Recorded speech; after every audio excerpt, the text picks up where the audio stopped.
Muhammadin wa ala alihi wa ashabihi ajma'in. Amma ba'd. Yang kami hormati Ustadz Yahya, yang kami hormati Bapak Taslim, maaf semuanya, sedulur Bani Taslim yang berbahagia. Alhamdulillah, marilah kita panjatkan puji syukur kehadirat Allah Subhanahu wa Ta'ala yang telah memberikan kepada kita banyak nikmat. Terbukti di malam hari ini kita bisa berjumpa dalam kesempatan Thalabul Ilmi dalam majelis yang sangat mulia, yang didoakan oleh semua binatang, bahkan ikan di laut mendoakan untuk ampunan bagi orang yang menuntut ilmu. Maka marilah kita bersyukur pada Allah Subhanahu wa Ta'ala. Baik, kajian malam hari ini kita mulai. Namun sebelumnya nanti mungkin ada titipan pertanyaan Ustadz kemarin ya, karena kemarin kurang jelas, kemarin terganggu oleh sinyal. Jadi ada dua pertanyaan sebenarnya dalam catatan saya itu kemarin belum ketemu, tapi ada satu yang saya ingat, yaitu dari, nanti aja Pak. Ya? Selesai ini aja. Selesai kajian aja.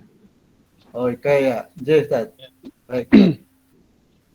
Baik, mari kita awali dengan membaca basmalah. Bismillahirrahmanirrahim. Ya. Mari kita matikan dulu speaker kita, mendengarkan kajian, dan nanti kita hidupkan lagi setelah materi selesai. Ya. Kami persilahkan pada Ustadz. Halo Ustadz, tafadhol. Bismillahirrahmanirrahim. Assalamualaikum warahmatullahi wabarakatuh. Waalaikumsalam warahmatullahi wabarakatuh. Alhamdulillah hamdan katsiran tayyiban mubarakan fih kama yuhibbu rabbuna wa yardah. Asyhadu an la ilaha illallah wahdahu la syarika lah wa asyhadu anna Muhammadan abduhu wa rasuluh. Sallallahu wa sallam ala nabiyyina Muhammad wa ala alihi wa ashabihi wa man tabi'ahum bi ihsanin ila yaumiddin, amma ba'd. Baik para jamaah dari Bani Taslim, rahimani wa rahimakumullah jami'an. Insyaallah taala kita lanjutkan kajian kita dari kitab An-Nawaqidul Islam Al-Ashrah. Ini pembatal-pembatal Islam yang 10 li Syekhul Islam Muhammad Ibn Abdul Wahhab rahimahullahu ta'ala. Sekarang kita akan bahas pembatal Islam yang ke-7 di kitab ini. Wa qala rahimahullah an-naqidus sabi' as-sihru. Jadi pembatal yang ke-7 di sini adalah sihir. Faman fa'alahu aw radiya bihi kafar. Siapapun yang mengajarkan sihir, mengamalkan sihir, atau ridho dengan sihir tersebut, maka dia kafir. Ya. Dalilnya, firman Allah Subhanahu wa Ta'ala di surah Al-Baqarah, dimulai dari 102, itu cerita tentang pembelaan Allah Subhanahu wa Ta'ala terhadap Nabiullah Sulaiman, yang beliau ini difitnah oleh para syaitan melakukan sihir, begitu. Maka itu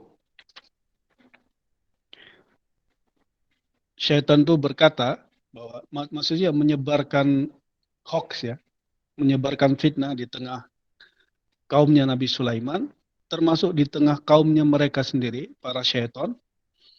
Dia mengatakan, Inna Sulaiman mastata'a taskhira syayatin illa bisihir. Wa huwa yastakhdimul jinna wa syayatin bisihri alladhi ya'maluh. Jadi ada syaitan yang menyebarkan fitnah dengan mengatakan bahwa Sulaiman itu sebenarnya tidak mampu menundukkan syaitan kecuali dengan sihir. Dia menggunakan sihir itu untuk memperdaya jin dan para syaitan tersebut. Ya, memang diketahui bahwa para syaitan pun tunduk kepada Nabi Sulaiman dengan izin Allah Ta'ala. Maka itu Allah Ta'ala katakan wasyayatin kulla banna'i wa gawas. Para syaitan tunduk kepada Nabi Sulaiman, termasuk syaitan yang ahli bangunan maupun ahli selam. Semua tunduk dengan perintah Sulaiman alaihissalam dengan izin Allah Subhanahu wa taala. Ya. Akhirnya karena tersebar berita bahwa Nabi Sulaiman ini justru yang Nabi Sulaiman mengajarkan sihir dan menundukkan syaitan dengan sihir katanya. Maka dari situlah Allah Ta'ala bermula berfirman membela Nabi Sulaiman dengan berfirman wa ma kafara Sulaimanu. Ya. Tidaklah Sulaiman itu kafir gitu. Walakinna syayatina kafaru. Tetapi para syaitan itulah yang kafir. Yu'allimunan nasa sihra. Karena mereka mengajarkan sihir kepada manusia. Wa ma unzila alal malakaini bibabila Harut wa Marut. Dan termasuk apa yang diturunkan kepada mereka dari para dua malaikat dari negeri Babil namanya Harut dan Marut. Ini termasuk ujian kepada kaum saat itu di negeri Babil, jadi Babylon, bahwa Allah Subhanahu wa taala turunkan dua malaikat yang bernama Harut dan Marut khusus untuk menguji kaum itu dengan mengajarkan sihir. Jadi kaum itu termasuk kaum yang lagi demen-demennya sihir. Akhirnya Allah utus dua malaikat untuk mengajarkan sihir sekaligus mendakwahkan bahwa sihir ini kafir, kufur gitu. Maka itu Allah Ta'ala berfirman tentang mereka, وَمَا يُعَلِّمَانِ مِنْ أَحَدٍ حَتَّى يَقُولَا إِنَّمَا نَحْنُ فِتْنَةٌ فَلَا تَكْفُرْ. Tidaklah dua malaikat itu, salah satu dari mereka mengajarkan, pasti mereka mengucapkan, kami ini adalah fitnah. Kami adalah ujian buat kalian. Janganlah kalian kafir dengan belajar sihir dari kami. Gitu. Sudah dikasih aba-aba, sudah dikasih peringatan bahwa jangan belajar sihir. Karena sihir ini kufur gitu. Tapi mereka membawa ajaran sihir. Memang diutus oleh Allah Ta'ala untuk sebagai ujian pada mereka mau belajar sihir atau tidak. Kalau belajar sihir sudah dikasih tahu sama malaikat ini bahwa belajar sihir adalah kufur. Maka mereka innama nahnu fitnatun fala takfur. Kami ini hanya sebagai ujian bagi kalian. Janganlah kalian kafir. Maka itu di sini syahid dari ayat bahwa Harut dan Marut alaihimassalam menjelaskan bahwa belajar sihir kafir. Ya. Di ayat Nabi Sulaiman tadi itu syahid bahwa mengajarkan sihir kafir. Walakinna syayatina kafaru yu'allimuna nasa sihra. Tetapi para syaitan itulah yang kafir karena mereka mengajarkan sihir kepada manusia. Nah, di sini belajar mengajar sihir adalah sebuah kekafiran. Demikian pula ridho dengan kekufuran, maka dia termasuk seperti mereka. Maka itu yang ada kita harus mengingkari segala bentuk kekufuran termasuk sihir. Nah, ini dalilnya dari pembahasan bahwa sihir mengajarkan belajar ridho ini adalah pembatal Islam. Nah, sekarang para jamaah kita akan mengulas tentang sihir ini, ya.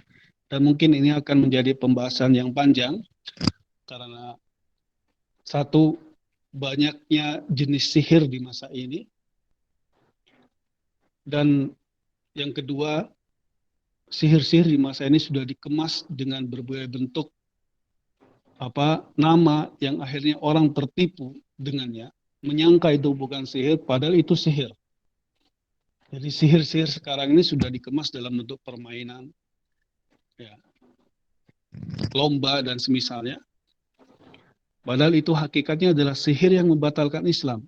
Tapi ternyata banyak dari kaum muslimin yang tertipu sehingga mereka ridho, mereka belajar sihir tersebut. Tanpa mereka sadari, mereka sedang mengamalkan pembatal Islam.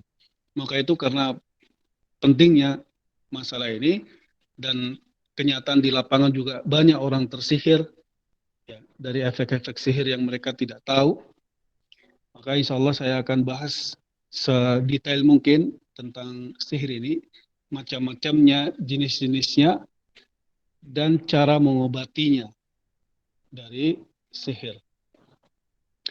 Ya, mungkin kalau tidak selesai di pembahasan malam ini, kita akan bersambung insya Allah, karena kita juga akan mengenali tukang sihir yang berkedok kiai. Ya, tukang sihir yang berkedok tabib. Karena di televisi nanti saya tunjukkan beberapa jenis orang yang dohirnya seperti kiai, tapi aslinya praktek sihir, tukang sihir. Maka itu kita akan bahas nanti ciri-ciri tukang sihir dari mereka yang berkedok kiai ataupun tabib. Gitu. Jadi benar-benar kita akan kritisi mereka itu, dan kita akan hati-hati segala bentuk sihir maupun orangnya kita akan jauhi sejauh-jauhnya agar tidak sampai kita terjatuh dalam pembatalan Islam ini. Waliyadzubillah, nasallallahu selamat. Baik, kita akan mulai dari definisi dulu dari sihir. Ya. Sihir ini dari kata sin, ha, dan ro. Ya. Sahara, gitu. Itu secara makna bahasa artinya ma khafiya wala tufasababuhu. Apa yang samar dan lembut efeknya. Samar gitu, dan lembut. Maka itu akhir malam sebelum subuh itu disebut waktu sahar. Ya, akhir malam sebelum subuh itu disebut waktu sahar. Karena setelah itu nanti fajar akan menyingsing, lalu syai'an fa syai'an yadhar. Sedikit demi sedikit terang. Nah, waktu-waktu itu adalah waktu sahar, yaitu waktu samar. Karena sebentar lagi fajar akan menyingsing, lalu akan sedikit demi sedikit terang, dan seterusnya sampai akhirnya muncul fajar, jadi terang. Jadi akhir malam itu diistilahkan dengan sahar, waktu sahar. Maka itu kalau kita makan di waktu itu disebut makan sahur. Makan di waktu sahar itu diistilahkan dengan sahur. Ini secara bahasa. Namun secara istilah dari sihir ini banyak dari para ulama yang mendefinisikan, dan kita akan pilihkan satu definisi saja yang mencocoki praktek sihir yang ada di sini. Dari Ibnu Qudamah Al-Maqdisi rahimahullah, beliau menjelaskan bahwa sihir ini secara istilah adalah ittifaqu baina sahir wa syaitan, kesepakatan antara tukang sihir dan syaitan, ala an taquma as-sahiru bi fi'li ba'dil muharramat aw syirkiyat. Kesepakatan itu agar tukang sihirnya ini melakukan beberapa bentuk perkara yang haram atau bentuk kesyirikan, fi muqabili musa'adati syaitan lahu, akan dapat bantuan dari syaitan, wa ta'atuhu fi ma yatlubu minhu, dan nanti akan mentaatinya apapun yang diminta oleh tukang sihir tersebut. Ini praktek yang kita kenal di sini. Jadi ada kesepakatan antara tukang sihir dengan syaitan untuk melakukan sebagai bentuk perkara-perkara haram, ya, misalkan dengan menginjak Al-Quran, ya, mengencingi Al-Quran. Ini yang kita tahu, ada tukang sihir terciduk di Jawa Timur dulu. Ternyata di dalam kamarnya itu, di kasurnya itu mushaf semua. Jadi dibuat tidur sama dukun ini, termasuk dibuka WC-nya, kamar mandinya, lantainya itu juga mushaf Al-Quran. Termasuk di tempat nongkrong WC-nya itu, klosetnya itu juga ada Al-Quran 2 gitu. Jadi itu diinjak, dikencingi, dikotori, tapi dia sakti. Karena memang janjinya seperti itu. Fi muqabili musa'adati syaitan lahu. Demi untuk mendapatkan bantuan syaitan untuknya. Dia akan mentaati apapun yang dia suruh. Nah, maka itu dukun ini terkenal dukun sakti ya, dukun santet. Karena itu perbuatan kekufurannya ini membuat syaitan senang, akhirnya dibantu apapun yang dia mau. Maka itu dia bisa santet dengan bentuk yang aneh-aneh itu. Ya, bisa mengisi perutnya orang dengan batu, bisa mengisi perutnya orang dengan pisau dan semisalnya. Itu bantuan syaitan. Ya, bisa mengirim panah api dan seterusnya. Karena saya termasuk pernah mengobati meruqyah orang yang terkena santet seperti ini. Lumayan efeknya, 13 tahun. Nggak sembuh orang itu. Ya. Baik, itu definisinya ya. Tentunya banyak sekali definisi yang jelas. Sihir itu adalah jampi-jampi mantra-mantra yang dilemparkan atau dilontarkan supaya memberikan efek tertentu pada sasaran tanpa harus berinteraksi. Intinya seperti itu. Yang jelas ini hasil kolaborasi antara manusia dan syaitan untuk mencelakai manusia yang lain dengan sihir ini. Baik, itu definisinya. Sekarang kita akan bahas jenis-jenisnya. Jenis sihir, kalau di lapangan ya, ini banyak sekali. Yang di sini maupun yang di Timur Tengah. Gitu. Karena di Timur Tengah juga praktek sihir juga banyak. Termasuk di Eropa juga. Dengan segala jenisnya itu. Ya. Itu banyak sekali. Kalau di sini saja itu sudah banyak sekali jenisnya. Nah, kalau untuk menilai itu semua, tentunya kita akan kesulitan karena sekarang sihir ini sudah berkedok pengobatan. Sihir sekarang berkedok permainan. Ya. Sehingga sulit dideteksi ini sihir apa bukan. Maka itu Syekh Shalih Al Fauzan, Masya Allah, Alhamdulillah, beliau membuat kaidah untuk mengenali semua jenis sihir itu, maka diklasifikasikan menjadi 2 jenis sihir. Dan ini kita bisa menilai apapun yang praktek sihir di sekitar kita, kita bisa mengenali dengan 2 kaidah ini. Jadi kalau nggak kena satunya ya berarti satunya begitu. Ini sudah mencakup seluruh jenis praktek sihir di sini maupun di luar Indonesia. Ya. Karena saya juga pernah tinggal di Arab Saudi, juga praktek sihirnya juga seperti itu. Artinya apapun bentuk praktek sihirnya, kita bisa mengenalinya dengan 2 kaidah ini. Ya, Alhamdulillah dapat faedah besar dari Syekh Shalih Al Fauzan bahwa kaidah itu ada 2 ya. Pertama yang disebutkan dengan istilah sihir hakiki. Sihir hakiki. Apa itu? Kata Syekh, ibaratun an amalin yu'athiru fil abdan atau fil qulub.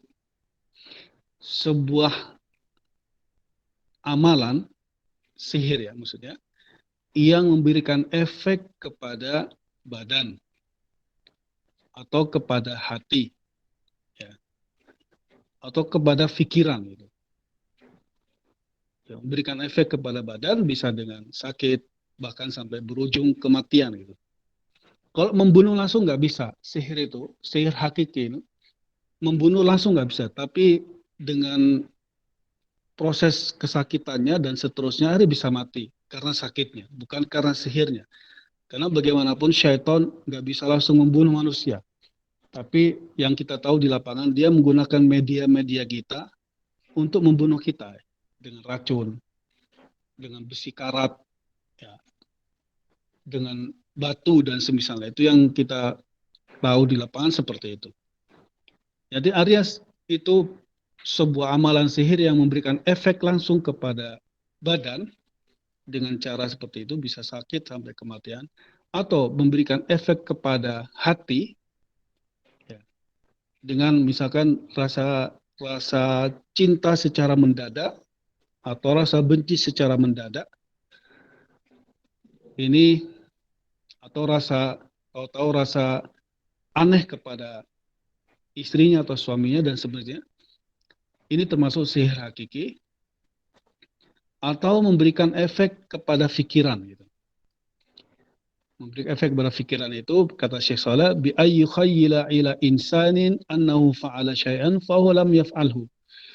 Misalkan seseorang itu menghayalkan sesuatu, dia melakukan sesuatu seolah-olah padahal dia tidak melakukan apa-apa. Itu sihir. Nah, dan ini kata Syekh Saleh termasuk yang menimpa Nabi kita SAW. Beliau pernah tersihir dengan sihir jenis ini, sihir hakiki yang memberikan efek kepada fikiran. Jadi Nabi SAW pernah waktu itu pernah merasakan sesuatu kayak pingin mengumpuli salah satu istrinya, tapi nggak bisa. Pingin lagi, tapi nggak bisa seperti itu. Akhirnya beliau lunglai, gitu, lemas gitu. Akhirnya beliau tergeletak dan Allah Subhanahu Wa Taala tahu kalau beliau itu tersihir. Diutuslah dua malaikat, malaikat Jibril, kemudian yang satu tidak disebutkan namanya, datang menghampiri Nabi yang sedang terkulai, lemas karena tersihir itu. Lalu salah satu malaikat itu bertanya kepada malaikat yang satu, Masya'nur rajul, kenapa ini? Maksudnya, Nabi Muhammad ini kenapa gitu? Qala al-akhar madbub, beliau tersihir. Wa man tabbahu, kata satunya, siapa yang menyihirnya? Yang satunya menjawab, Qala Labid ibn A'sam. Yang nyihir itu orang Yahudi, namanya Labid bin A'sam. Alatnya, medianya, fi mishtin wa musyatah, fi juffit tal'ati fi bi'ri darwan. Nabi disihir dengan rambut yang terik, yang nyantol di bekas sisirnya beliau. Ya. Itu diambil sama budak wanita kecil, diserahkan kepada Labid bin A'sam. Lalu rambut Nabi yang terikat di sisir itu diikat di kembang mayang kurma. Yang terkenal kembang mayang kurma ini bunganya itu seperti kepala syaitan ya, ru'usus syayatin. Itu diikat di situ sihirnya dengan rambut Nabi, kemudian dibuang di sumur Darwan. Akhirnya Nabi terkena sihir hakiki ini. Pikiran beliau itu kayak melakukan sesuatu padahal enggak gitu, seperti itu. Akhirnya malaikat Jibril alaihissalam meruqyah beliau wa qara'a alaihi surat al-falaq. Di dalam riwayat muawwidatain. Tapi di satu riwayat disebut surah al-falaq. Qul a'udzu birabbil falaq min syarri ma khalaq dan seterusnya. Selesai dibacakan surah itu, faqama sallallahu alaihi wasallam kana manusyita minal iqal. Nabi langsung terjaga seolah-olah baru terlepas dari ikatan. Fadhahaba anhu as-sihru. Langsung hilang sihirnya. Akhirnya Nabi perintahkan kepada beberapa orang untuk mengambil bahan sihirnya itu, media sihirnya di sumur Darwan. Fa'atlafuhu, lalu beliau perintahkan untuk dirusak. Ya, afan.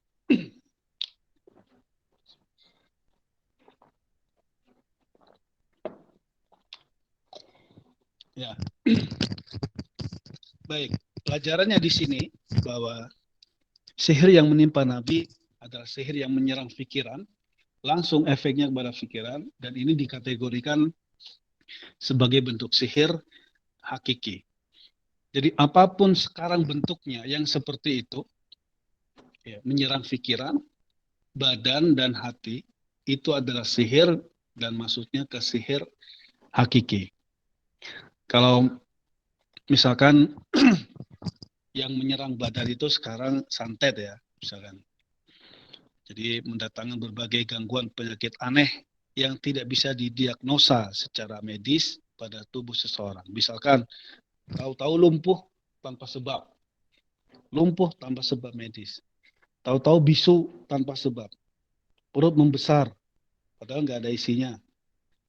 Atau yang saya pernah tahu di Jawa Timur itu perutnya tahu-tahu berat gitu, ternyata setelah diperiksa ada batu seukuran buah alpukat. Gitu. Dikeluarkan batu itu, nanti terisi lagi. Dan seterusnya akhirnya tidak kuat orangnya, mati. Ada lagi yang terisi jarum, paku, pisau berdiri di atas, di sekitar ulu hatinya. Kemudian sakit sekujur tubuh yang berpindah-pindah, itu efek sihir hakiki. Jadi kalau merasakan efek sakit yang pindah-pindah, dan itu biasanya dimulai setelah asar malam itu, di situ kekuatannya. Waktu dia melemah, gitu. Waktu siang dia melemah, tapi setelah asar itu sudah mulai reaksi. Itu contoh sihir hakiki yang menyerang badan, gitu. Menyerang pikiran, misalkan sihir seperti tadi itu, yang kalau saya punya kenalan yang terkena sihir suara, ya. Sihir mimpi dan suara tanpa rupa, itu ada yang menyerang pikirannya. Jadi dia dimimpi oleh seseorang yang mengejaknya mati, terus mengajaknya mati. Seperti itu. Atau dia penampakan melihat seseorang tertentu memberikan pesan-pesan tertentu yang aneh juga itu. Kalau yang kita tahu dari ada perempuan tuh yang ditampai seseorang yang ngajak mati, terus ngajak mati.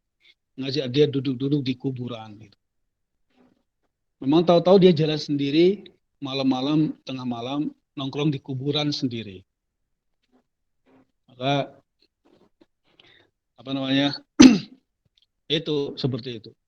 Tulisan-tulisan seolah-olah dia bicara sama orang gitu. Ini orangnya ada di Nitipuran, ini orangnya.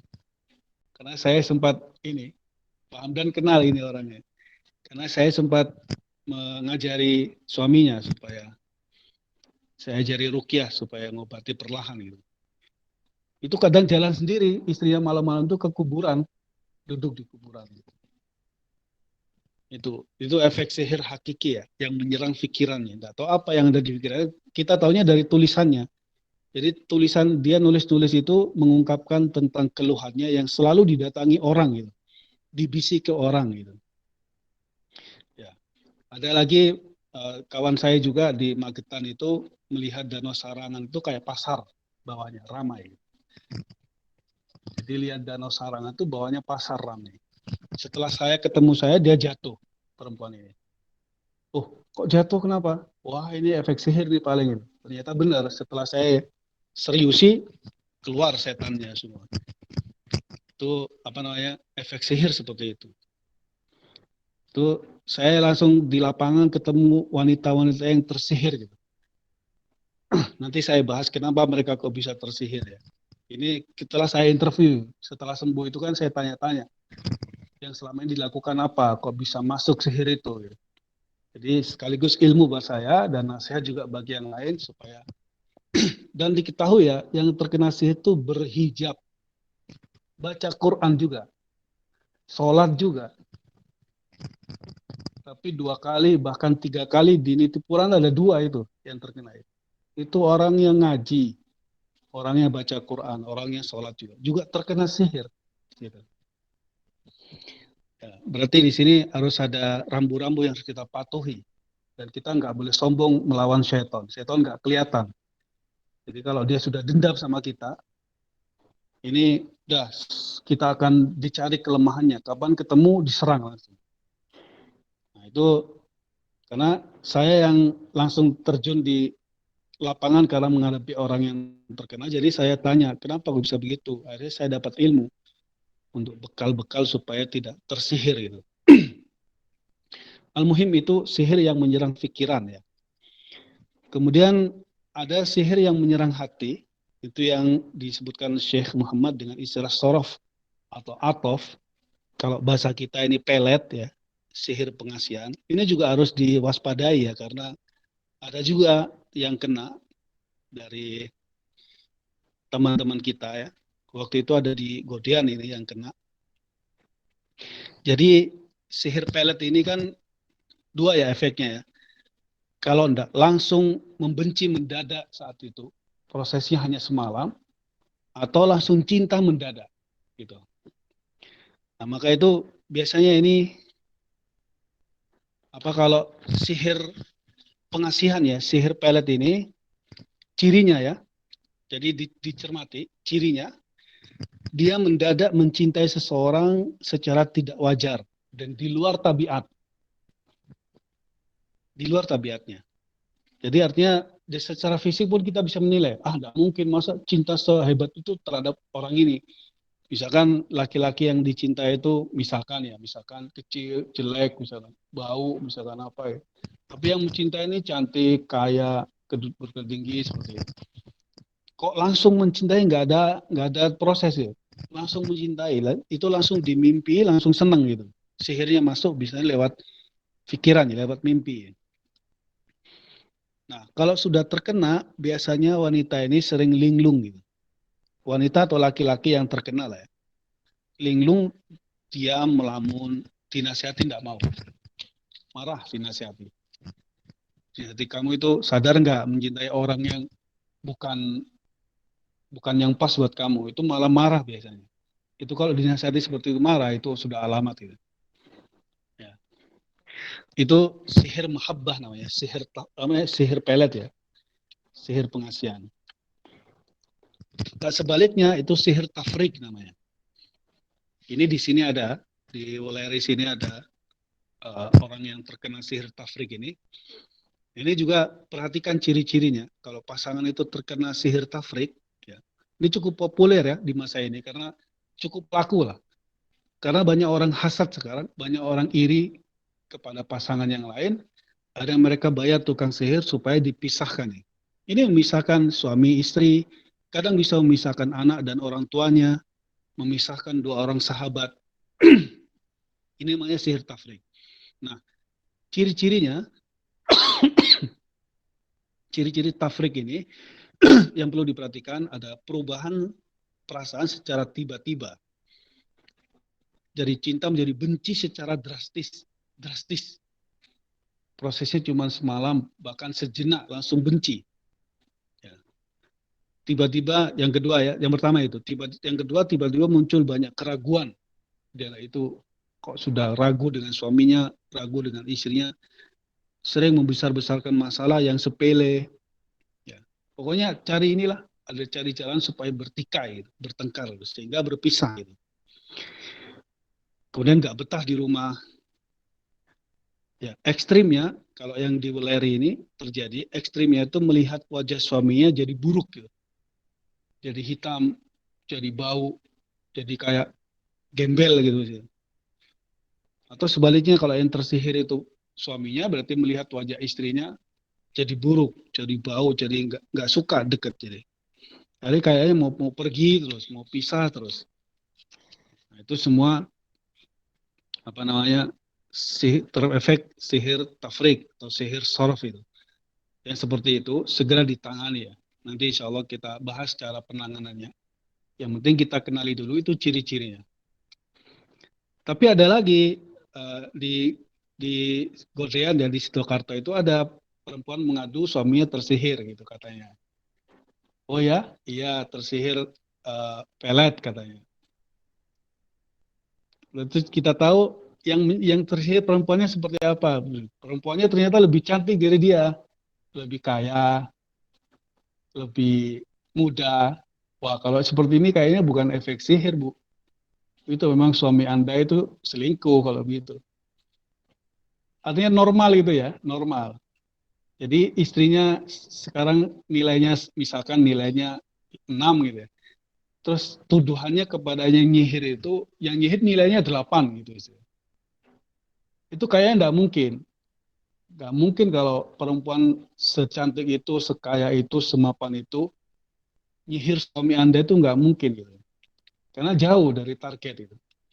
Biasanya tersihir itu efek apa yang nyihir itu biasanya jauh lebih rendah di bawah yang disihir. Biasanya seperti itu. Sebenarnya yang saya tahu seperti itu, yang saya lihat di Jawa Timur waktu itu yang disihir jauh lebih mapan, lebih terhormat. Yang nyihir orang rendahan gitu, orang kumuh, orang nggak sholat seperti itu. Biasanya seperti itu. Nah, artinya apa namanya? Artinya saya pesankan jangan curiga dulu gitu. Tapi ciri-ciri tadi itu indikasi ya, indikasi seperti itu. Tapi kalau ditandai dengan sering ngelamun, linglung matanya kayak kosong, itu sudah dugaan kuat itu tersihir. Maka itu kita segera tangani kalau ada yang seperti itu. Kalau ditangani ada efeknya, berarti benar dia tersihir. Nanti saya bahas cara menanganinya efek tersihir itu. Insya Allah Ta'ala. Nah itu sihir hakiki ya. Sihir hakiki itu diantaranya seperti itu. Ya. Termasuk sihir yang mengganggu usaha orang lain itu ada. Jadi usaha kuliner yang membuat orang hasad, situ laku keras, sini nggak laku, tiba-tiba sepi pengunjung. Katanya setelah disurvei komentar pengunjungnya, warungnya jadi gelap, jadi kumuh, jadi bau, masakannya jadi basi.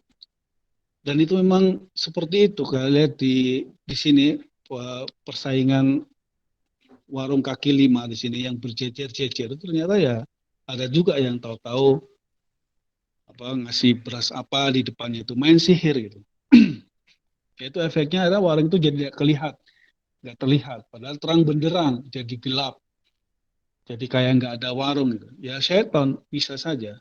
Nah itu termasuk jenis sihir di masa ini yang cukup laris gitu, karena kaitan dengan urusan mencari nafkah itu. Nah, maka itu apa namanya hati-hati efek-efek sihir seperti itu. Kemudian perlu dikenali juga efek sihir hakiki ini tanda ya, tanda efek hakiki secara umum. Kalau orang ada tanda-tanda ini, maka dia harus curiga. Dia terkena sihir hakiki. Satu, sakit kepala yang hebat atau anggota badan tertentu yang pindah-pindah kadang-kadang itu selepas asar ya. Setiap habis asar sakit itu datang. Sakitnya pindah-pindah jalan-jalan dari pahanya nanti ke perutnya, nanti ke dadanya, nanti pindah lagi. Itu seperti itu yang kita tahu ciri-cirinya seperti itu. Sebab saya interogasi orangnya yang dirasakan apa gitu ketika itu. Itu kalau pagi nggak ada dia, pagi santai, pagi habis subuh, waktu duha sampai duhur itu nyaman. Tapi ketika sudah asar, setelah asar wah, sudah mulai datang berat kepalanya dan seperti itu. Badannya berat dan terasa malas, mager, malas gerak. Yang berikutnya cirinya lagi kalau baca Quran nggak kuat lama. Ya, ini jelas. Yang kita tahu ini anak hasil survei ya, hasil survei berapa orang yang tersihir itu efeknya apa gitu. Jadi dia baca Quran itu jangankan satu halaman gitu, 2 baris 3 baris ngantuk. Nah, kalau ada dari jenengan yang seperti itu harus dicurigai. Tidak sampai 1 baris, apalagi sampai 1 juz. Kalau jenengan 1 juz masih nyaman saja baca Quran, insya Allah aman. Kalau sebaris 2 baris 3 baris mulai ngantuk, tidak kuat, nah itu cirinya, maksudnya dicurigai atau dicurigai dia terkena atau ada jin di tubuhnya itu. Jadi memandang mushaf dia tidak kuat, ya, pusing. Memandang mushaf tulisan Al-Quran dia tidak kuat. Karena itu yang paling dibenci oleh syaitannya. Gitu. Kemudian yang berikutnya cirinya tidak nyaman berada di majelis ta'lim, khususnya kajian tentang sunnah, tentang tauhid, tentang akidah.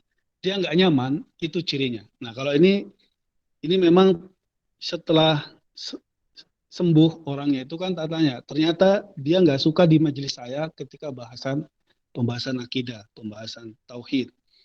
Dia sakit perut, alasan keluar, pokoknya dia itu nggak betah. Dan ini saya temui nggak 1 orang 2 orang ya, lebih dari itu di majelis saya itu dia nggak nyaman, nggak suka dengan saya. Itu indikasi Pak, hati-hati. Kalau nggak suka dengan Ustadz Yahya, itu indikasi ada jinnya itu. Karena 4 orang itu sudah survei, semuanya seperti itu. Yang 1 laki-laki itu. Jadi padahal nggak kenal sama Ustadz Yahya, tapi disebut nama Ustadz Yahya dia nggak suka gitu. Padahal belum kenal sama saya. Makanya bapaknya yang ngaji ke saya waktu itu. mau ngajaknya anak itu ke rumah saya, dia nggak mau. Padahal belum kenal. Bapak mau kenalkan kamu sama Ustaz gitu. Nggak mau, nggak mau. Ternyata nggak lama dari itu kerasukan, kalah sama setannya. Kemasukan jin ya, dikuasai badannya. Termasuk yang di Darussunnah itu ada juga. Darussunnah ada satu perempuan yang ngaji di pelajaran saya kok nggak suka gitu. Pengennya keluar benci. Ternyata ketika saya pas bahas tauhid langsung kumat di situ. Berarti ada media sihir di dia. Sudah ada jinnya dalam tubuhnya. Maka itu ke pelajaran saya nggak suka. Itu cirinya. Ada beberapa orang juga ketika saya tanya, berarti jenengan di pelajaran saya ini ya, tidak nyaman ya? Iya aja, pengen keluar saja. Lihat muka saya nggak suka kalau itu ikhwan. Kalau perempuan dengar suara saya nggak suka. Pembahasan tauhid, la ilaha illallah, ya itu nggak suka. Dia pinginnya keluar saja gitu. Ustadz ini ngomong apa sih gitu sampai gitu. Padahal santri saya itu. Ya. Tapi ternyata karena efek itu. Tapi sekarang ketika sudah sembuh, nah, jadi rindu sama saya, pengen pelajaran saya lagi. Nah, ketika sudah sembuh dari sihirnya, sudah keluar sihirnya, dia jadi rindu lagi gitu. Maka itu kalau uh, jenengan semua sama saya masih oke-oke saja ya insya Allah aman lah. Soalnya ini ya nggak mesti ya, cuman masalahnya ada 4 orang itu seperti itu. Di sini juga begitu. Di wilayah itu ada murid saya di kelas itu seperti itu.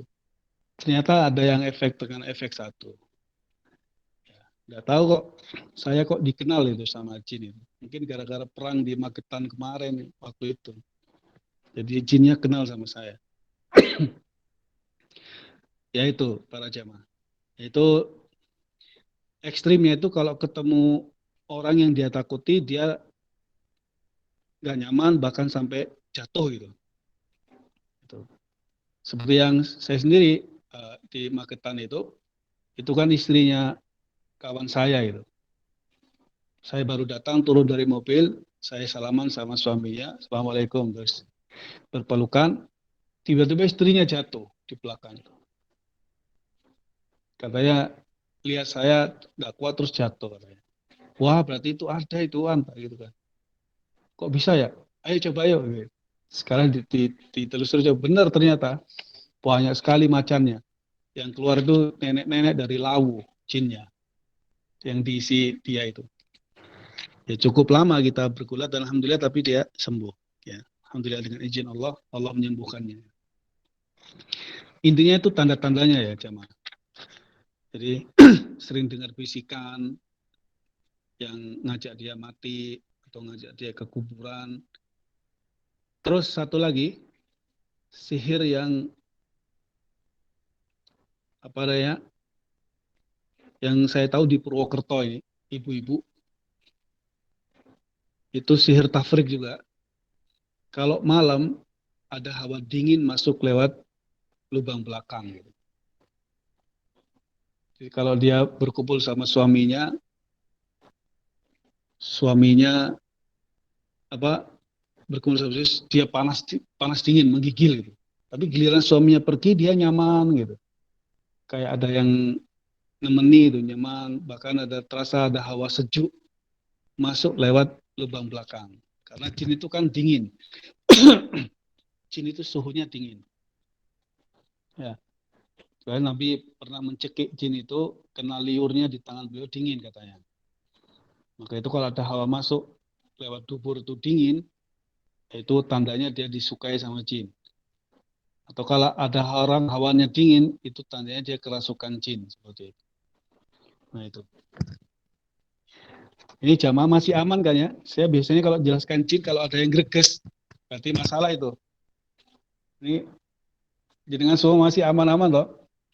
Biasanya efeknya langsung biasanya. Ini kan jin tuh tahu kalau saya sedang terangkan mereka tuh tahu dia. Jadi waktu saya di sini juga gitu menerangkan masalah jin ini, ternyata ada satu yang jatuh jamaah. Tapi ini semoga aman semua ya. Tadi ada yang keluar satu itu, aman kan ya? Nggak masalah kan ya? Khawatirnya langsung kejang-kejang dia. Karena Ganti. di apa Pak, di Wirobrajan itu ada Pak, saya baru kenal sama orangnya, itu dimaki-maki sama istrinya yang kerasukan jin karena murid saya, padahal jinnya enggak kenal saya. Tuh. Loh, kamu kok tahu Ustadz Yahya itu? Wah, itu musuhku itu, katanya gitu. Kamu jangan ngaji sama Yahya, suruh sini, saya akan bunuh dia, gitu katanya. Ya, dia telepon saya terus. "Eh, kok istri saya kenal jenengan ya Ustadz?" Loh, ya nggak tahu Mas, maksudnya saya kan nggak pernah ini. Tadi katanya manggil-manggil nama jenengan suruh datang mau dia ini katanya. Wah, itu jin Mas, biarin aja, jenengan ruqyah aja. Ajari ruqyah akhirnya. Maka itu jadi ini jengkel sama saya itu, sepertinya itu. Jadi ketika ada orang pro sama saya, dia akan ganggu. Maka itu, terutama keluarga saya tak nanti-wanti supaya menjaga diri dengan hisnul muslim, baca doa, baca wudhu, karena dia itu pendendam gitu. Jin itu pendendam.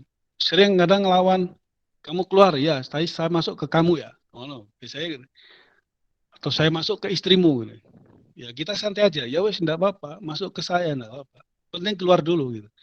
Nanti masuk ke saya gitu. Gitu. Jadi apa namanya? Pendendam dia. Makanya siap-siap aja gitu. Kalau berhubungan dengan saya nanti kalau enggak kuat-kuat bener dimusuhi sama setan, dimusuhi sama jin. Waktu itu seperti itu, waktu di Jogja itu masih seperti itu.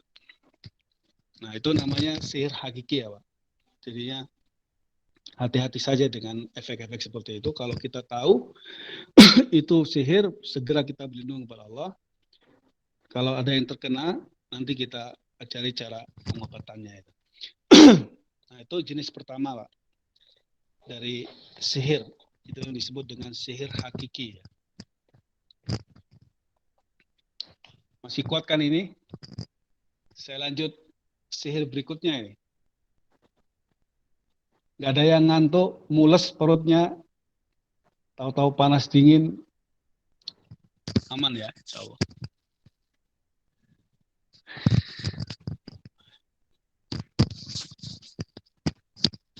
Kalau aman saya lanjut sihir berikutnya ini.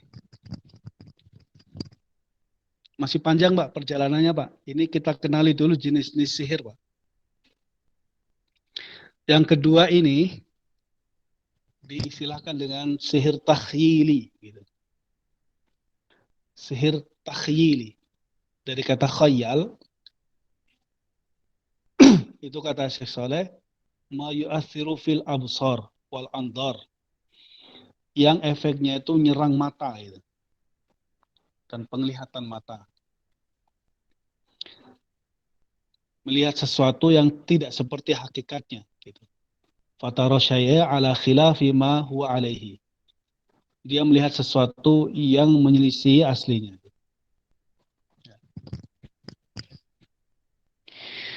Ini sihir takhyil ini termasuk sihir kuno ya. Karena ini terjadi di masa Nabi Musa alaihissalam. Beliau juga tersihir dengan sihir ini, takhyil. Ketika beliau ditantang oleh Fir'aun untuk beradu sihir katanya, padahal itu bukan sihir. Ya. Nabi Musa mukjizat, tapi disangkanya sihir. Diajak beradu kan gitu. Akhirnya terjadilah perjanjian itu di lembah. Sihir Fir'aun mendatangkan ribuan dari pasukannya, tukang sihir, melawan satu orang, Nabi Musa alaihissalam. Nah, akhirnya ketika terjadi dialog situ, Alki angka, ayo lemparkan darimu. Maka Allah perintahkan kepada Nabi Musa, biar mereka melemparkan dulu. Alqau antum. Ya, kalian dulu lemparkan. Akhirnya para tukang sihir itu melemparkan alat-alatnya, dari tongkat, tali, dan semuanya, yang kisahnya di Al-Quran kan, di banyak di surah Al-A'raf ada, di surah Toha juga ada.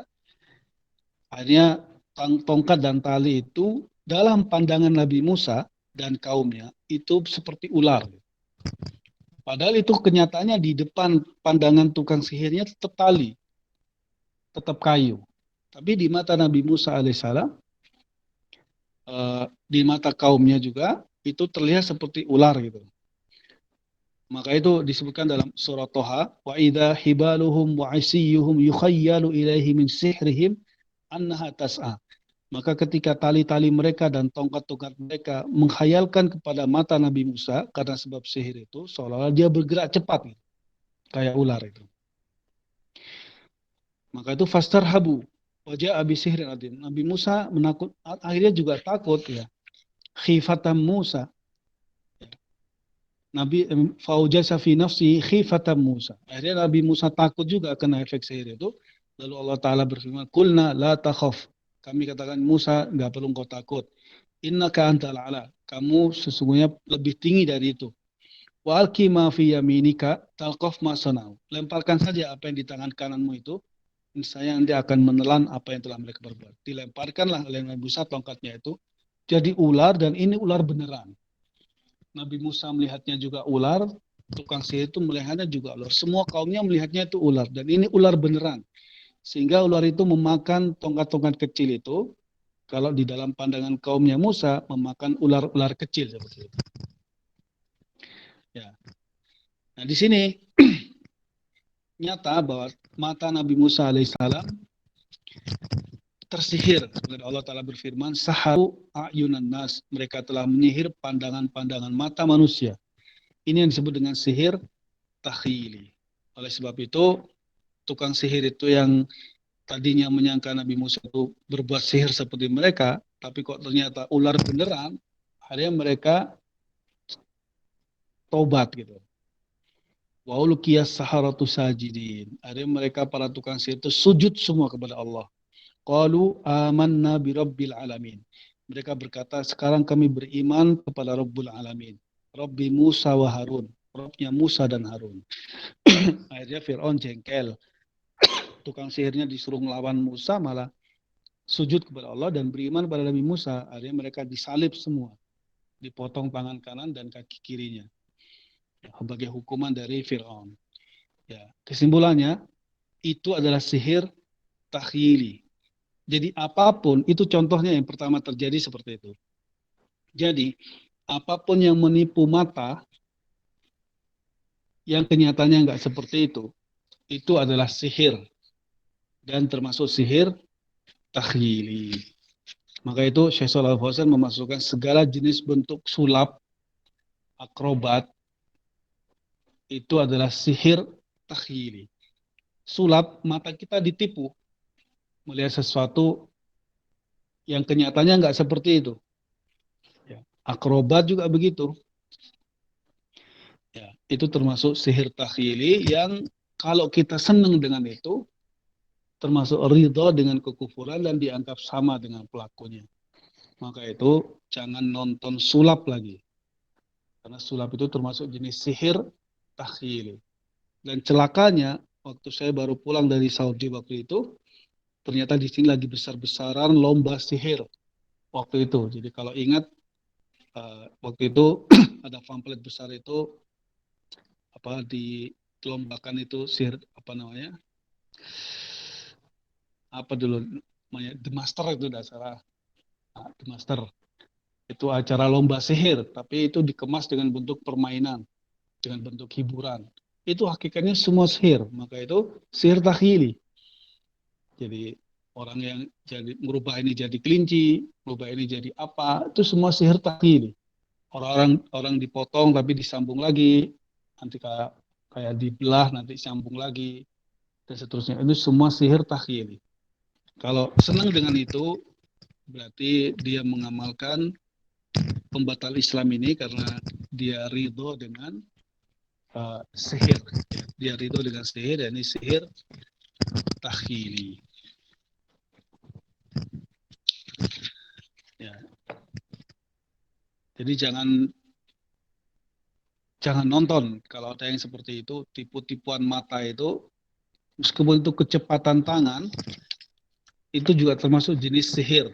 Kata para ulama mazhab, kecepatan tangan itu termasuk sihir takhyili.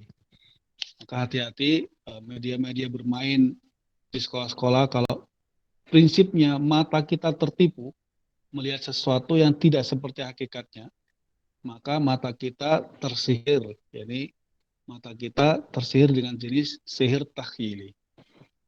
Ya, akhirnya jadi lengkap eh, mengenali sihir dengan sihir hakiki atau sihir takhyili. Kalau hakiki tadi memberikan efek langsung kepada badan, pikiran, hati dengan berbagai macam bentuknya. Kalau sihir takhyili segala bentuk permainan yang atau pertunjukan sulap dan sebenarnya yang menipu mata melihat sesuatu yang tidak seperti hakikatnya. Itu adalah sihir gitu. Ya, maka itu hati-hati terhadap itu semua. Baik. Selesai sudah dari dobit tentang sihir, yakni sihir hakiki dan sihir takhyili. Masih ada 2 bab, ini cara mengobati sihir dan cara mengenali tukang sihir yang berkedok kiai ataupun tabib gitu. Tinggal 2 pembahasan ini insya Allah. Dan ini sudah jam 9 kurang 5 menit. Atau mungkin kita bahas di pertemuan berikutnya saja insya Allah. Ya, apa namanya? Sekarang kita kalau ada pertanyaan masih seputar itu saja. Seputar apa yang tadi diterangkan itu. Sihir takhyili maupun sihir hakiki. Ya Pak, sudah jam 9 kurang 4 menit. Baik, Saya kembalikan ke Pak Hadan. Wassalamualaikum warahmatullahi wabarakatuh. Jazakumullah khair Ustaz. Demikian penjelasan tentang pembatal keislaman yang ke-7, yaitu berbuat sihir dan menyukai sihir. Ya. Selanjutnya masih ada waktu, silahkan kita beri kesempatan pada jamaah semuanya untuk menyampaikan pertanyaan berkaitan dengan sihir ini, dengan materi malam hari ini. Silahkan.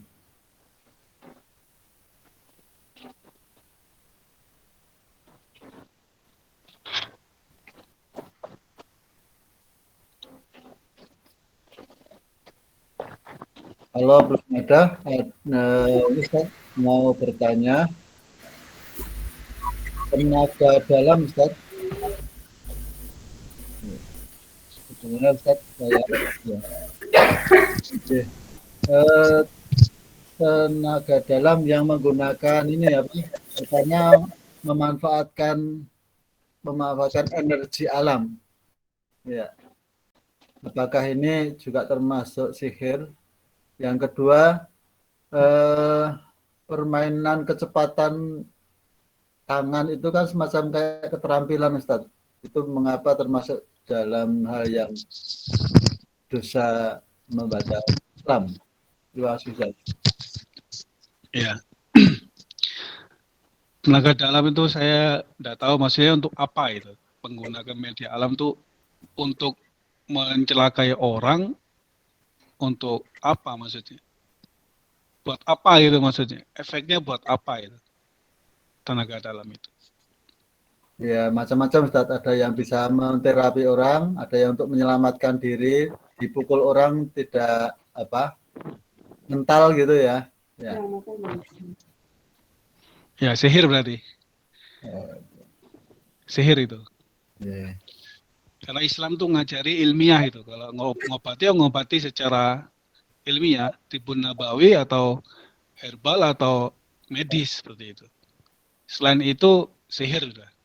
Termasuk hipnoterapi dan semisalnya itu. Hipnoterapi itu termasuk sihir gitu. Sihir hakiki.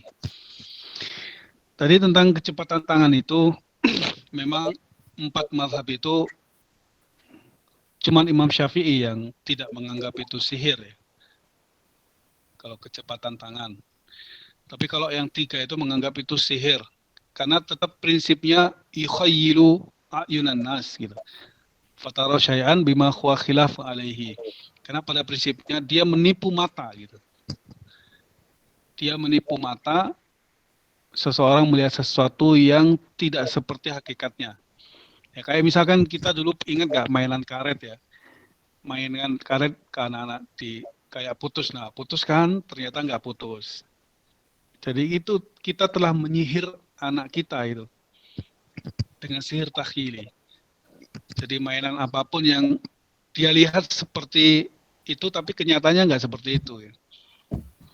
Itu kenapa masuk jenis sihir? Karena dia prinsipnya tetap menipu mata gitu. Menipu mata orang yang melihat yang tidak sesuai dengan kenyataannya. Itu semua jenis sihir. Maka itu masuk di termasuk media-media sekarang ini yang menipu mata itu juga termasuk sihir takhili. Gitu. Jadi dijauhi, hati-hati. Jadi perangkat main anak-anak TK itu kadang ada juga yang seperti itu. Kayak menipu matanya anak-anak ternyata kenyataannya nggak seperti itu padahal itu. Itu termasuk sihir Pak. Karena prinsipnya itu tadi yukhayyilu a'yunan nas itu.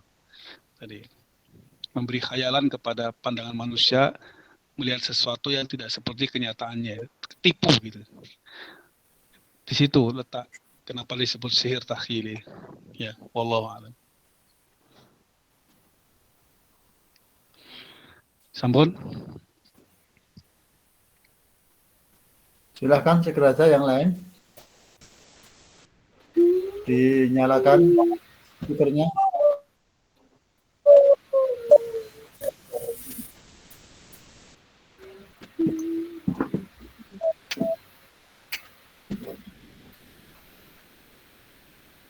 Assalamualaikum warahmatullahi wabarakatuh.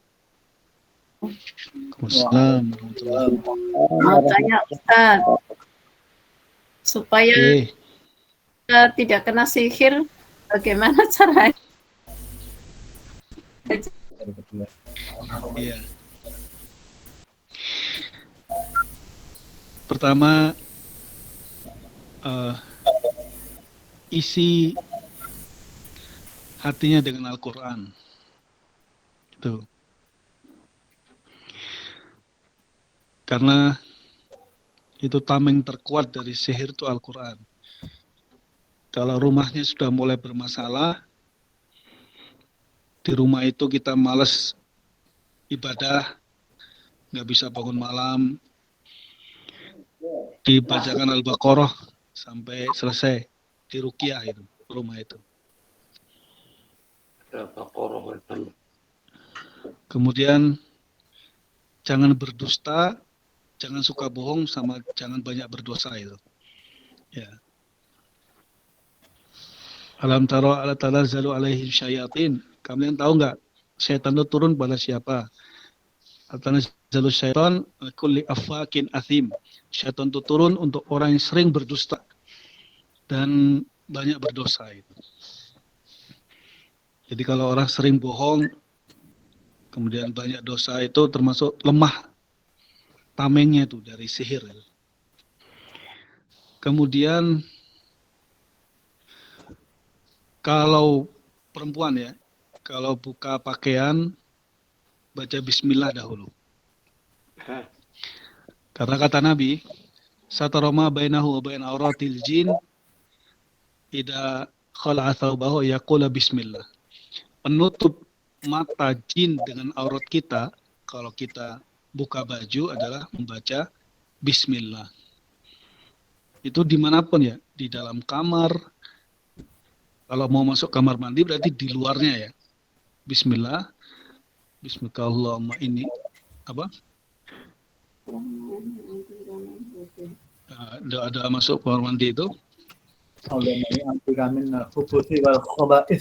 khaba'ith itu ya. Allahumma inni a'udzu minal khubuthi wal khaba'ith. Tapi bismillah dulu ya. Bismillah. Allahumma inni a'udzu minal khubuthi wal khaba'ith. Itu sudah mewakili membuka aurat. Ini kalau ini memang fakta ya.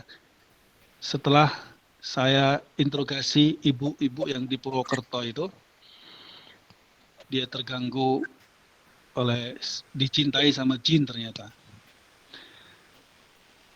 Dan ini termasuk cara penanganan yang paling sulit. Kayak saya baca kitabnya Syekh itu ya, Tauhid Salam Bali itu, termasuk jin yang paling sulit diatasi adalah jin yang sudah cinta dengan orang itu gitu. Dan kebetulan saya ketemu sama orangnya, ibu-ibu gitu. Dia kalau dekat sama suaminya nggak nyaman gitu, panas, kepanasan, nggak nyaman gitu. Tapi giliran dia sendiri, dia apa namanya, nyaman gitu. Bahkan ada hawa dingin yang masuk dari belakangnya itu. Nah, setelah saya tanya, selama ini kalau pakai buka baju itu baca Bismillah nggak? Enggak katanya. Terus yang kedua saya tanya, rumahnya ada gambar apa enggak? Gambar bernyawa. Ada patung, ada apa? Ada katanya. Ya sudah. Jadi kalender-kalender yang makhluk bernyawa, kemudian patung-patung bernyawa, lukisan-lukisan, itu media yang disukai jin. Jadi kalau itu semua ada di rumah kita, maka potensi besar kita akan kena gitu. Dia sudah punya rumah di rumah kita gitu.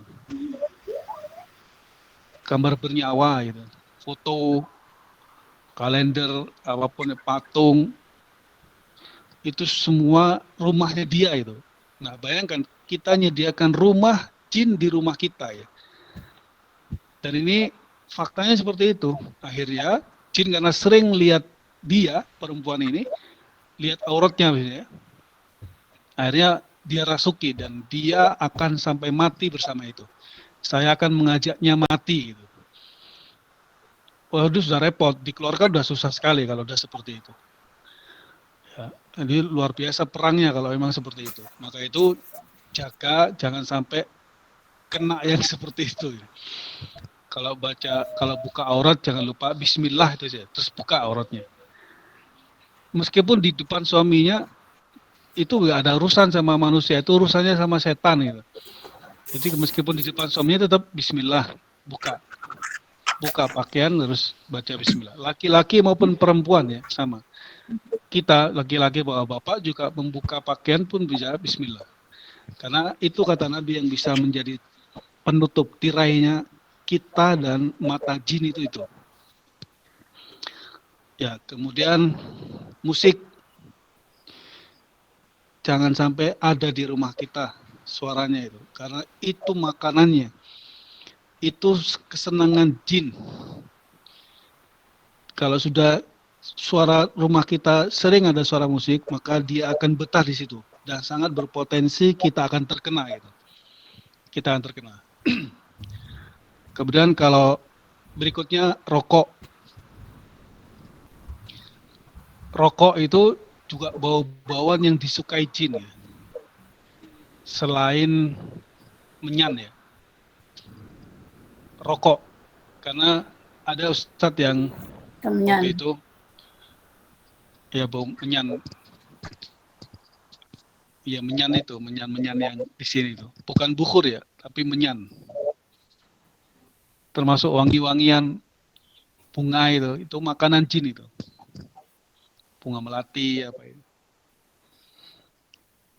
Apa namanya? Rokok itu ada ustadz yang waktu itu katanya ngeruqyah seseorang, terus ada orang masuk di kamar itu, langsung jinnya itu bilang, "Oh, itu kawanku," katanya.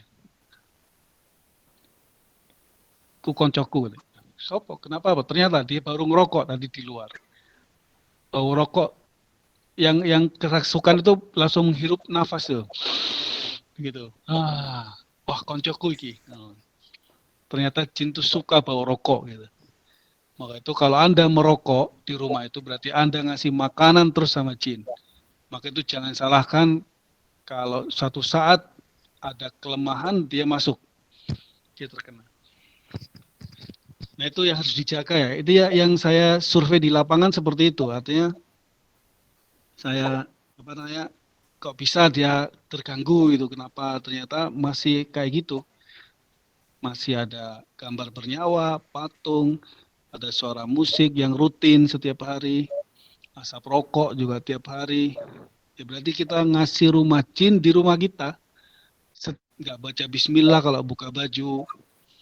Berarti sudah dipertontonkan terus aurat kita sama jin, dikasih rumah, dikasih makanan di rumah kita. Apa nggak betah dia? Betah sekali. Beda kalau rumah itu selalu dibacakan Al-Quran. Ya, sholat malam, sholat sunnahnya di rumah. Ibu-ibu sholatnya di rumah, bacanya dikeraskan. Kalau sholat isya, bacanya keras. Kalau sholat subuh dibaca keras, jahar seperti sholat biasa. Dia nggak betah. Sholat malamnya dibaca keras, sholat witirnya dibaca keras, Al-Fatihahnya, suratnya. Itu saya yakin adem rumah itu. Kita terasa kok kalau rumah itu banyak penghuni yang selain kita itu sama kosong itu terasa itu. Rumah itu kalau banyak setannya itu nggak nyaman di situ. Masuk itu sudah nggak enak. Mau ibadah itu susah sekali. Ya, itu ya. Jadi yang setahu saya itu agar agak jadi tameng lah gitu dari setan gitu. Gitu ya, Bu, bisa dipahami?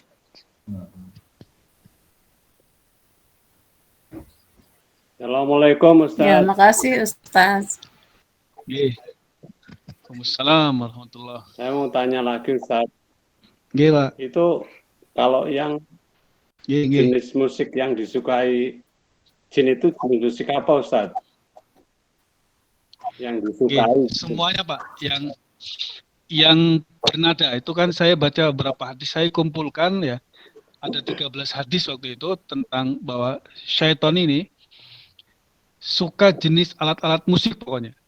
Jadi kita ndak bicara genre ya. Kalau genre kan kita banyak sekali ya. Ada dangdut, ada pop, ada rock, ada musik. Jelas ada suara alat musik.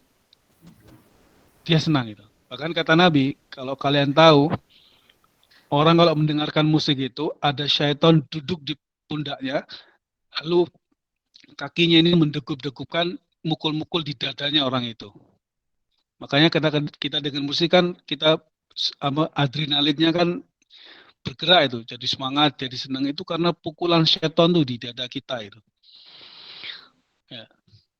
Jadi dia senang sekali dengan, kenapa mengatakan mismarus syayatin, seruling itu adalah serulingnya setan, dia suka dengan musik, alat musik ya. Kita nggak bicara genre musik, kalau genre banyak, itu semuanya suka dia. Mau keroncong, mau dangdut, mau pop, mau rock. Karena yang dia suka itu alat musiknya itu. Mau religi sekaligus, sekalipun religi, misalkan bacalah sholawat di situ, tapi main musik, pakai alat musik, pakai organ, pakai gitar, tetap aja dia senang. Gitu. Karena yaitu hiburannya dia itu gitu. Beda Al-Quran dia pergi jauh, kalau bacaan Al-Quran dia pergi jauh. Ya.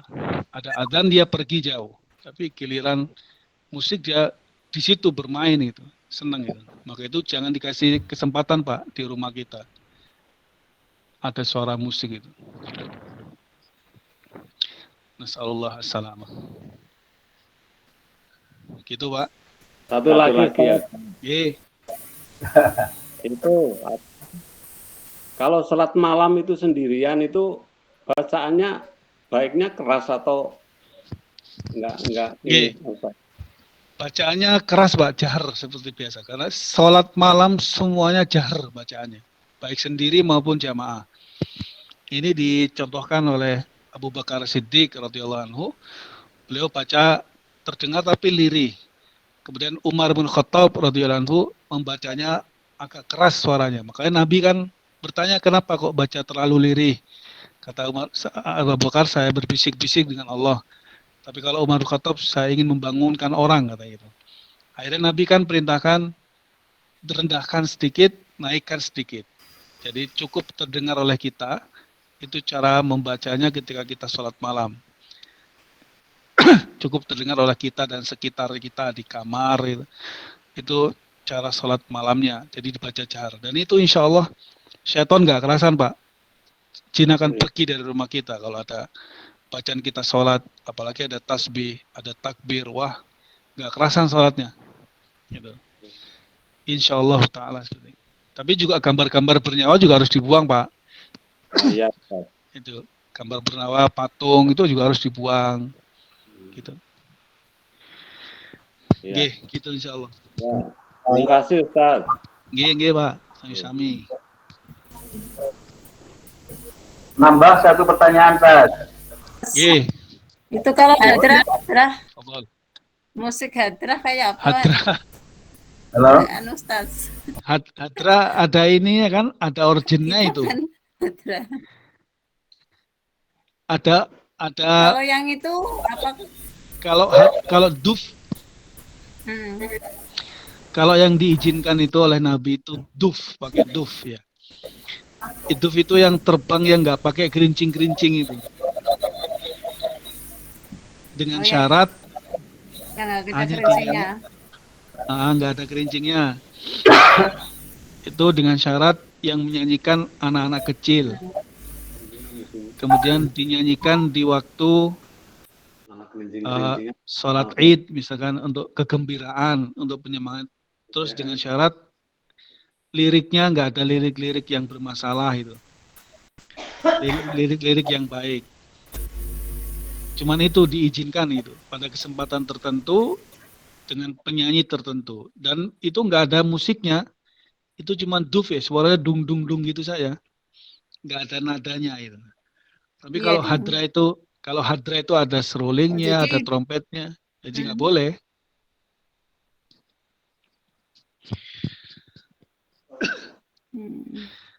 Jadi kalau ibu-ibu nggak boleh lah Pak.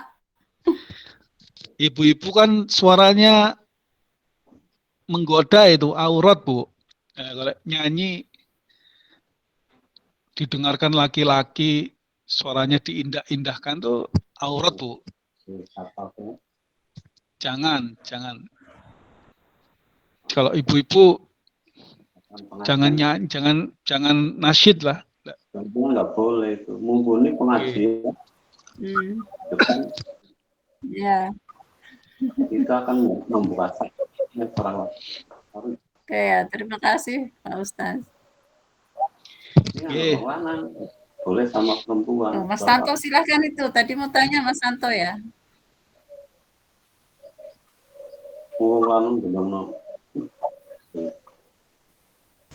Itu nambah satu pertanyaan, Pak. Itu tolong dijelaskan ciri-ciri rumah yang ada cincinnya. Ciri-ciri rumah yang ada jinnya. Tolong dijelaskan sedikit. Oke. Ini yang kita tahu, pernah itu tahunya kita kan di Magetan ya, yang ada korban juga di rumah itu. Ada korban diserang jin dari lawuh itu. Di rumah itu penghuninya itu malas ibadah. Rala. Malas ibadah. Jadi bawaannya malas gerak, tiduran, seneng-seneng aja. Untuk sholat malam, belas nggak bisa bangun. Sholat sunnah, sholat duha, sholat apa udah malas gitu di rumah. Pokoknya rumah itu nggak nyaman, terus bikin masalah itu. Sering terjadi masalah di rumah itu. Sebenarnya kalau saya itu insya Allah terasa rumah itu penuh opo kosong itu saya terasa itu. Dingin apa gimana, Pak? Kalau dingin kan hawa ya, maksudnya nggak ya, maksud saya kalau jin dingin itu kalau masuk ke orang, Pak. Jin itu kalau masuk ke orang itu jadi dingin hawanya, anyep gitu. Tapi kalau di luar nggak pengaruh. Ya kayak di Banjar kan memang hawanya dingin ya. Itu bukan karena jin, memang hawanya dingin gitu. Enggak, maksudnya kalau masuk ke orang itu jadi dingin tuh suhunya gitu. Gitu. Dan memang saya praktekkan waktu itu gitu, di Cepu itu ada orang kerasukan tuh dingin semua badannya. Terus waktu itu kan di ruqyah bareng-bareng sama ikhwan-ikhwan ada ustadz sana. Itu yang dingin sisa kakinya. Badannya sudah hangat, tangannya sudah hangat, tapi kakinya masih dingin. Nah, terus kita tanya, "Endi sing lara sing ndi?" gitu. Ada dia nunjuk kaki, ternyata masih ada di kakinya. Memang dingin, kalau ada itu dingin. Nah, seperti itu. Nah, kalau rumah itu apa cirinya itu tadi Pak. Jadi nyaman. Anak-anak tidak kerasan, anak-anak kecil itu kalau rumah banyak jinnya itu anak-anak itu rewel gitu. Anak-anak itu rewel. Anak-anak itu kan dapat ini kelebihan bisa melihat sesuatu yang kita nggak bisa lihat itu. Paling balita ya, batita itu. Itu ada di Jakarta itu batita itu ya. Sering melihat mbak-mbak di atas lemari itu katanya. Bilang ke mamanya, "Ma, itu mbak siapa?" gitu. Mbak siapa katanya. Akhirnya saya datangi rumahnya itu emang rumahnya penuh dengan gambar, penuh dengan patung. Jadi kalau anak kecil itu tidak nyaman, ya itu alamat rumah itu nggak beres sih sebenarnya. Intinya buat kita males aja Mas, buat kita males ibadah itu aja. Mau ngaji Quran tuh, wah malesnya bukan main. Wis baca selembar aja kayak sebulan lamanya itu lama sekali, tidak pernah baca Quran apalagi itu. Membuat kita malas tuh, sengaja nonton TV, males-malesan. Nah, itu alamat itu. Curiga itu, rumah itu penuh gitu. Wallahu a'lam bishawab. Itu kalau kalau anak indigo itu kan katanya tahu ya bisa melihat jin atau setan itu gimana? Enggak, itu justru harus diruqyah anak indigo itu. Karena saya pernah ketemu juga dengan perempuan indigo. Jadi perempuan yang saya maksud tadi itu melihat sarangan itu, danau sarangan itu kayak pasar bawahnya. Kemudian di depan rumah itu banyak orang nongkrong-nongkrong yang beraneh-aneh bentuknya itu. Indigo dia. Tapi ketika ketemu saya dia jatuh. Akhirnya tak gempur sisan nih kan. Dan alhamdulillah sembuh. Ternyata banyak sekali penghuninya itu orang indigo itu sebenarnya orang bermasalah dia, orang kerasukan itu. Orang indigo itu bukan orang lebih Pak, tapi orang sakit dia. Orang sakit dia harus diruqyah itu. Harus diobati itu. Jangan dibiarkan seperti itu, kasihan nanti dikuasai syaitan itu, matanya sudah mata setan itu. Sehingga dia sampai bisa melihat jin itu sudah terlalu banyak itu jin di tubuhnya. Itu faktanya ada, saya tahu sendiri perempuan indigo itu. Saya datangi itu jatuh dia gitu. Bisa melihat aneh-aneh gitu.